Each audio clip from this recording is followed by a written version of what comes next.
sabi ng Diyos, ibibigay yung lupain ng Kanaan. Okay? Bagamat wala pa sila doon, kanila na yon. Ibig sabihin, nandun yung assurance. Okay?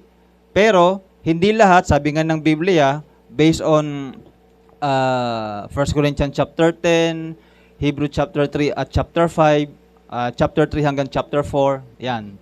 So, based on sa mga chapter na yan, ang sabi ng Biblia, hindi nila nakamit ang pangako dahil hindi sila sumampalataya. Okay? So, parang ganito. Ganito yung senaryo ng ligtas tayo ngayon. Para lang makuha niyo yung idea. Okay? Halimbawa, sinabi ko kay Althea, pagdating ko, bibigyan kitang cellphone. Kaso hindi naman ako umalis eh. O yung, ibig sabihin, kahit hindi pa niya hawak yung cellphone, okay, meron na, hinihintay nga lang niya. Nagigets nyo?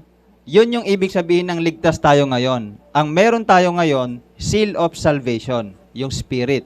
Nakatibayan na pagdating ni Kristo, igagrant niya sa atin yung kaganapan ng ating kaligtasan, which is yung eternal life.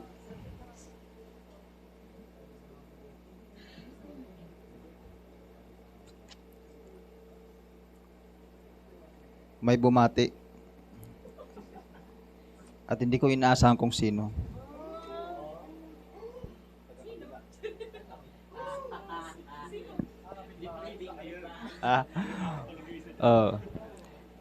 Si ano?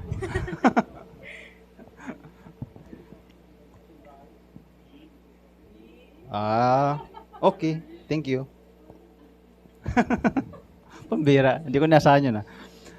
Okay, so, nagigets nyo? Yun yung senaryo natin ngayon. To be specific, Yun yung senaryo natin ngayon.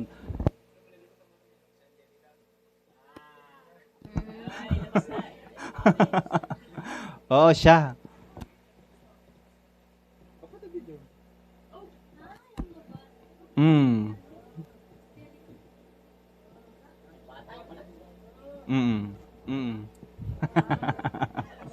Pambira. Mga chismoso, no? So, yun, balik tayo. Yun yung gusto ng Diyos sa atin. Maligtas tayo, maging ganap yung ating kaligtasan. Kaya lang, syempre, kailangan pagsumikapan natin dahil ang nasa atin is yung assurance. Amen? So, halimbawa, pinangako ko kay Althea, cellphone. Tapos, one way or another, kahit wala pa ako, halimbawa, meron siyang ginawang kinadismaya ko masyado, no? Pwede ako mag-decide na, ayoko na lang ibibigay sa kanya. Hindi worth it. Tawakuha nyo?